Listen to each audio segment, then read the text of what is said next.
Right, from the outside, what do you think about downhill becoming an Olympic sport? How would you feel about it? There's no wrong answer. No, I know there's not.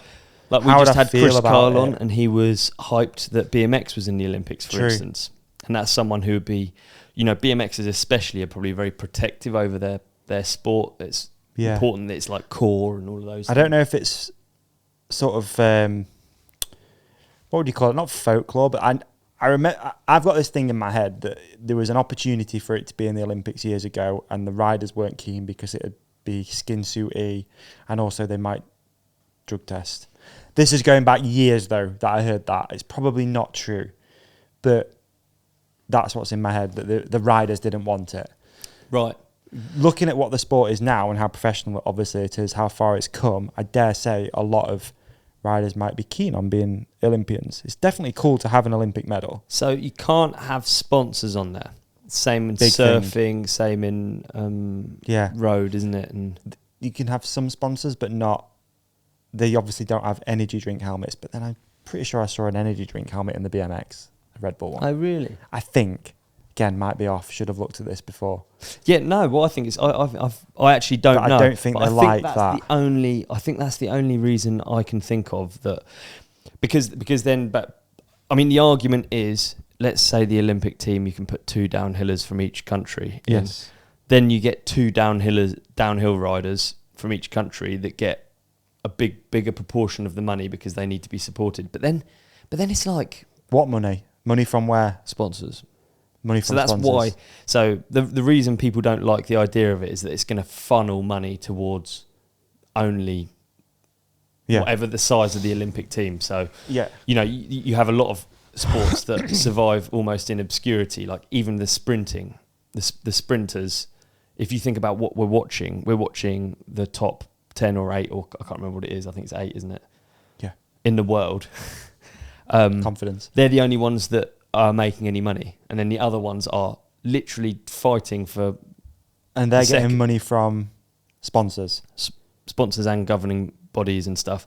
I think that's why people don't like it, is that it creates a funnel of... I have a different view, which is that I thought that, for example, if you are on...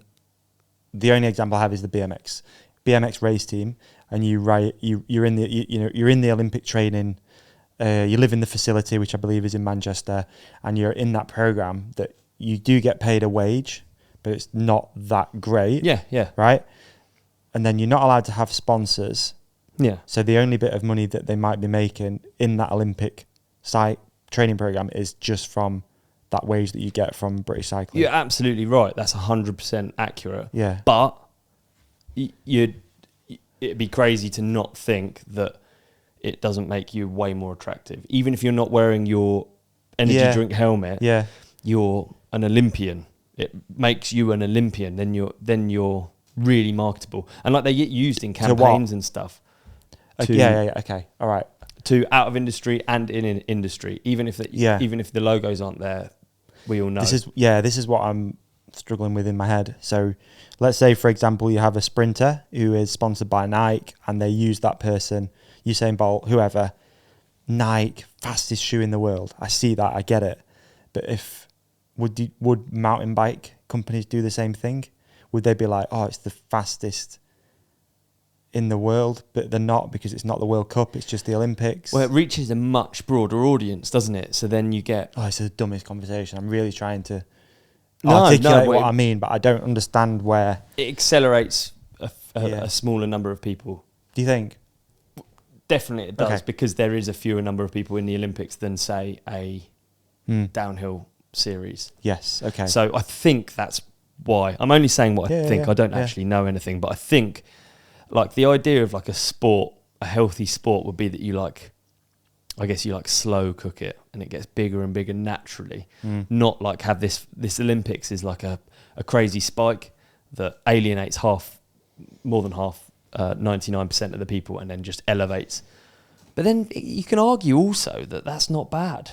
I agree. Having 2 people from a sport going supersonic isn't a bad thing, is it? It's like... So is World Champs our version of the Olympics, in a way? Well, I think there's world champs. There's and probably world I think champs in everything as well, actually. Yeah. I'm sure there's a fencing world champs, a breakdance world champs, and beach really volleyball world fascinates champs. Yeah, it fascinates me as well, actually. That I don't know, what would it look like if, going back to your original question, if downhill was in the Olympics? What would it look like? Would they do it justice? Would it be cool? I didn't see the Olympic cross country course. Was it representative of what World Cup cross country is? Yeah, it was. Sure. I was sick amazed. track in France, no doubt. Yeah, absolutely. Or I was wherever just it is, amazed that, like, fencing, for instance, it always gets me every time. Just you see, just the passion on the. It was the team fencing I was watching the other night, and you just see there's all of these people that have been in that sport for their lives, and this is their like passion. Yeah, that's their peak. As much, you could say more than my own passion for our sport. Like, I really love it, and I've never ended up on some Olympic team or like, and never really made anything of it, and they've made it happen. Fencing, dude. Yeah. What is fencing? Like, I didn't even realise they have electricity going through the sword. Right. Oof, I'm really messing this up. Through the sword. We'll go for sword.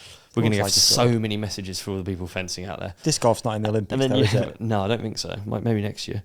And then they have an electric plug-in on their back as well. So then when you get touched, bzz, bzz, bzz, and then it lights up a thing. Right. I don't know. It was just cool, like, learning about these weird sports. I wonder what it looked like before that. Yeah. Someone has to be watching eagle-eyed to be like, hit. Yeah. Like that. Interesting. A referee, fencing. What's the weirdest Olympic sport?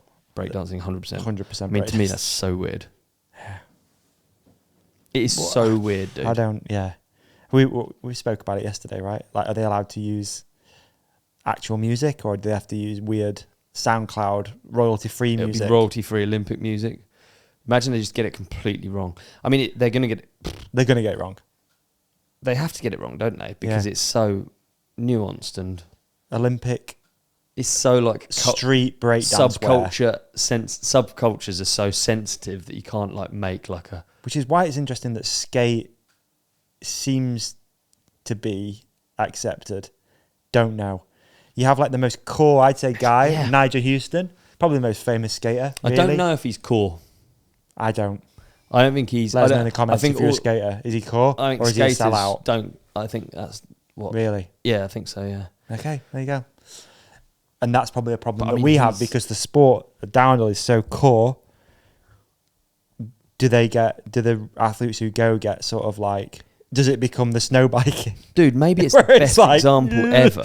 Maybe you've just really given the best example ever, and Niger has like become this like mainstream popular culture figure, Olympian skateboarder, and it doesn't actually create any growth. You just create like one star, and then the rest of the sport is just like there's so many amazing skaters, but they don't get anywhere near. It creates this like big wage gap between one guy and the rest. I don't know. Maybe that's what people are talking about. Who knows? Leave in the comments. We'd love to hear from you. Now on to an ad break. Okay. Hey, man, what an episode that was. You did amazing in it. And so did you. You shone like a star. You shone like a moon. Can we also put something up here that you can click on for the next episode? How about we put a subscribe up there in the middle? Yeah, I love We're going to put a video we think that our lovely companionship will love on your face. On my face? Yeah. And so on can't see me now? Gone. And on my face, another video that we think people will love. And thank you for watching. Thank you for listening. Please hit like and subscribe. You guys are the best. Peace and love.